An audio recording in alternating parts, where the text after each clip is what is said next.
नमस्कार दोस्तों, बरेली का आपका स्वागत है। मैं विकास। आगे डालते नजर आज के मुख्य समाचारों पर, बने रहे हमारे साथ। धन्यवाद। भाजपा ने की संगठनात्मक परिचय बैठक।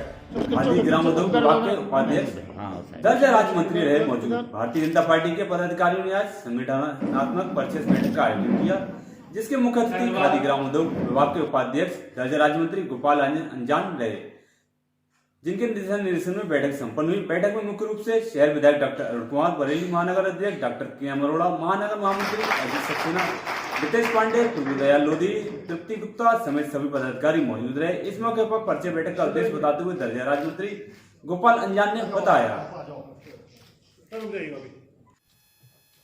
भारतीय जनता पार्टी के संगठन ने हम जैसे एक साधारण कार्यकर्ता पर विश्वास करके, मैं पश्चिम क्षेत्र का रहने वाला हूं, मुझे ब्रज क्षेत्र की जिम्मेदारी के रूप में बरेली महानगर दिया है। बरेली महानगर में बहुत प्रेरणा स्रोत कार्यकर्ता रहे हैं, नेता रहे हैं, जिनके मार्गदर्शन में हमने राजनीति सीखी है। जब मैं कभी राजनीतिक परिक्षेत्र में बहुत ज़्यादा सक्रिय नहीं था, यहाँ पर आकर हमने उपचुनाव लड़ाया था डॉक्टर दिनेश जौहरी का। उस समय जो आज केंद्रीय मंत्री हैं, उन लोगों के साथ हमने बहुत से नेताओं के साथ काम करके बड़े नज़दीकी से देखा। ये मेरी एक तरीके से कर्मभूमि है। मैं साधुवाद देता हूँ अपने प्रदेश नेतृत्व को, उन्होंने हमको यहाँ काम करने के लिए भेजा है। मैं अपने ज़िले के माननीय अध्यक्ष जी के, महामंत्रियों के, उपाध्यक्ष के, मंडल अध्यक्षों के, मंडल प्रभारियों के, सेक्टर संयोजकों के, सेक्टर प्रभारियों के और माननीय बूथ अध्यक्ष जो हमारी नींव हैं, हम उन सबके नेतृत्व में एक, मैं नेता नहीं एक कार्यकर्ता के रूप में काम करूंगा, सहयोगी की भूमिका में रहूंगा। और जो हमारी यहाँ पर, क्योंकि हमारी विजयी सीट है, संगठन ने जिम्मेदारी दी है, हर बूथ पर ऐसा कोई बूथ नहीं होगा जहाँ पर भारतीय जनता पार्टी पीछे रहे। 50% से अधिक मत लेने का काम मैं अपने कार्यकर्ताओं के माध्यम से करूँगा। समाज को मजबूत करने के लिए कश्यप निषाद संगठन ने किया परिचय सम्मेलन का आयोजन। कार्यक्रम के मुख्य अतिथि राष्ट्रीय अध्यक्ष पूर्व राज्यसभा सांसद नरेश कश्यप रहे। इस कार्यक्रम का आयोजन रामदेव ग्राम सुभाष नगर में किया गया। कार्यक्रम में मुख्य अतिथि राष्ट्रीय अध्यक्ष नरेंद्र कश्यप ने समाज को लेकर परिचय दिया। समाज के लोगों को राजनीतिक व शिक्षा में आगे आना चाहिए, तभी समाज सशक्त बन सकता है। इस मौके पर प्रदेश उपाध्यक्ष शिवचरण कश्यप, राष्ट्रीय उपाध्यक्ष रामदास कश्यप, राष्ट्रीय महासचिव सेवाराम कश्यप, प्रदेश महासचिव शिव कुमार कश्यप, मुजफ्फरनगर वाले जानकारी देते हुए पदाधिकारियों ने बताया। देखिए, लॉकडाउन के बाद बरेली मंडल में कश्यप निषाद संगठन का प्रतिनिधि सम्मेलन प्रथम बार आहूत हुआ है। सबसे पहले मैं आयोजक गणों को बधाई देता हूं कि उन्होंने विपरीत परिस्थितियों में एक सफल आयोजन करके कश्यप निषाद संगठन की शक्ति का, ताकत का एहसास कराया। और सम्मेलन के माध्यम से मैं समस्त उत्तर प्रदेश, देश के कश्यप निषाद, माझी मझवार, केवट मल्ला समाज के लोगों को खास तौर से ये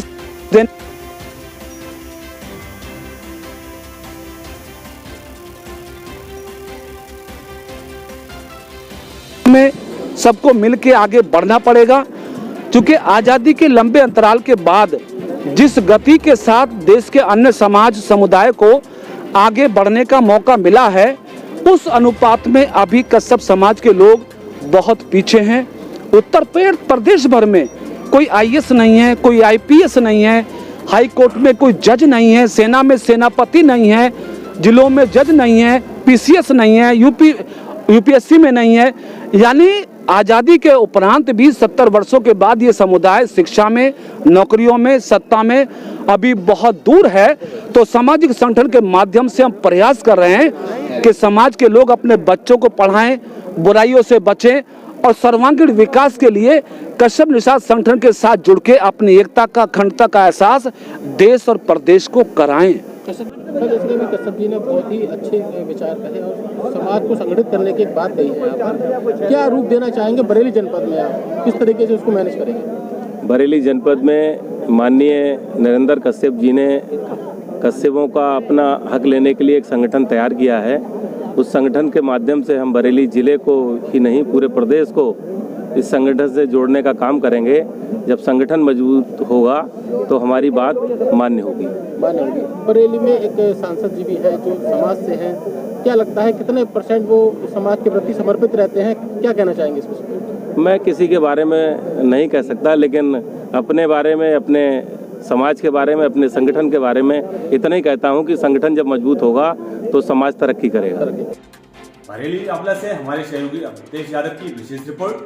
बरेली में रामनगर ब्लॉक की लिलोरी झील पर एनजीओ कर्मी, आंवला में रामनगर ब्लॉक के गांव लिलोरी झील पर आज वन विभाग व एनजीओ कर्मी पहुंचे, जिसमें उन्होंने एक सर्वे किया था, जिसमें लिलोरी झील के बारे में जानकारी जुटाई गई। बताया गया कि लिलोरी झील के बारे में कई महान गाथाएं प्रचलित हैं, लोग यहाँ आते जाते रहते हैं, लेकिन कुछ नजर नहीं आया। बताया गया है कि वन विभाग के अधिकारी एनजीओ कर्मी के साथ पहुंचे, जिसमें बताया गया है कि लिलोरी झील तीन गांव के अंतर्गत आती है, जिसमें तीनों प्रधानों से बातचीत भी की है। बातचीत में झील की प्रकृति सामने आई है। इस मौके पर मीना भटनागर, रामगंगा मित्र, चंद्र प्रकाश ठाकरे, वन विभाग के माखनलाल आदि लोग मौजूद हैं।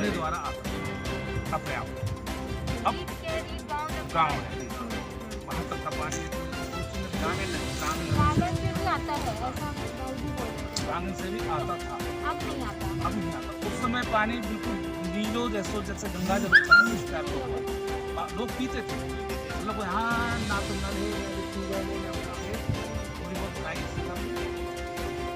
वही सब समझना है। और कि हम पूरे लंबे पेपर हैं, हम बहुत से पूछते रहेंगे, आप हम बताएंगे। फिर देखिए आप कुछ और बताएंगे, आपके गाँव वालों में 10 लोग हैं, वो कुछ और बताएंगे। तो जब हम 10, 15, 20 लोगों से मिलेंगे तो अलग अलग जानकारी हमें मिलेगी, उसको हम इकट्ठा करेंगे। फिर इस झील की एक रिपोर्ट बना के इनको देंगे, फॉरेस्ट डिपार्टमेंट और डिस्ट्रिक्ट एडमिनिस्ट्रेशन। फिर हमें कुछ सजेशन देने होंगे कि कैसे हम इसको सही कर सकते हैं। क्यों अब इन्होंने ये खोदा, जैसे ये जगह है यहाँ पर इन्होंने जंगल के लिए जैसे उस समय नक्शा हमने देखा था, उस समय भी प्रधान भी तो एसडीएम वगैरह भी आते थे और कमिश्नर साहब भी आए हैं, डीएम साहब भी आए। मैडम मैं जानना चाहूँगा आपका नाम क्या है और किस पद पर हैं और किस बताया जा रहा है एनजीओ सिंचाई विभाग ने सिंचाई विभाग से खोदा सिंचाई विभाग से नेहा भटनागर है। जे उन्होंने जंगल के लिए बनाया यहाँ, WWF लेकिन इंडिया जंगल ये लगी एक ना संस्था है जो जीव जंतुओं के और रामगंगा नदी के संरक्षण पे हम यहाँ कार्य कर रहे हैं, मुरादाबाद और बरेली डिस्ट्रिक्ट्स में। जी। तो लिलोर झील आने का मकसद ये था कि हम अरेल नदी के ऊपर एक सिचुएशनल एनालिसिस कर रहे थे कि अरेल नदी का क्या सिचुएशंस है। तो उसके आसपास की लगभग 3-4 किलोमीटर के बीच की में ऐसी झीलें ढूंढ रहे थे जो 2 हेक्टेयर से बड़ी हों, जो उस झील को मतलब बेसिकली अरेल नदी को या रामगंगा नदी को पोषित करती हों। ऐसी झीलें जो या तो रामगंगा को पोषित करती हों या अरेल को पोषित करती हों। तो उनका एक सर्वे अभी हम लोग कर रहे हैं, क्योंकि 2 तारीख को एक विश्व जलाशय दिवस भी है। तो हमारा मकसद ये भी है कि हम आसपास के लोगों को मतलब जलाशयों के महत्व के बारे में समझा सकें।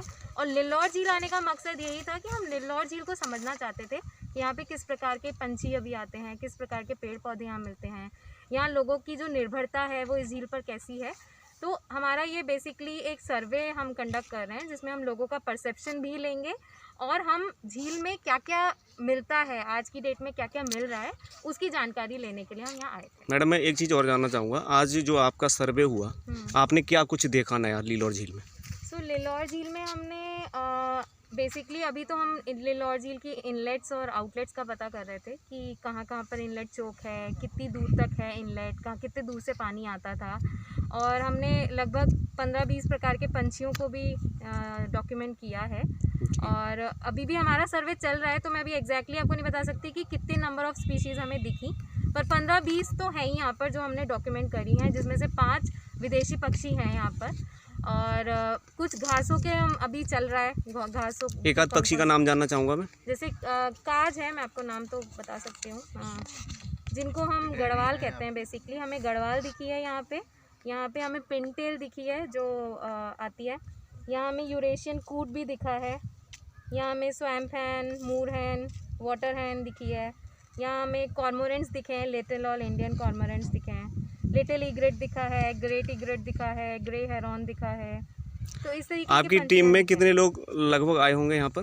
सो बेसिकली मेरी टीम में WWF संस्था से मैं खुद हूँ और हमारे रामगंगा मित्राज हैं, ये हमारे वो सहयोगी हैं जो रामगंगा नदी के लिए कुछ करना चाहते हैं जी। तो उसमें हमारे चंद्र प्रकाश जी रामगंगा मित्र हैं और बरेली कॉलेज के डिपार्टमेंट ऑफ बॉटनी के स्टूडेंट। अगर आपको हमारे चैनल पसंद आता है तो सब्सक्राइब करें, शेयर करें, कमेंट करना ना भूलें। धन्यवाद। ऐसी शेयर की खबरें देखने के लिए बने रहें।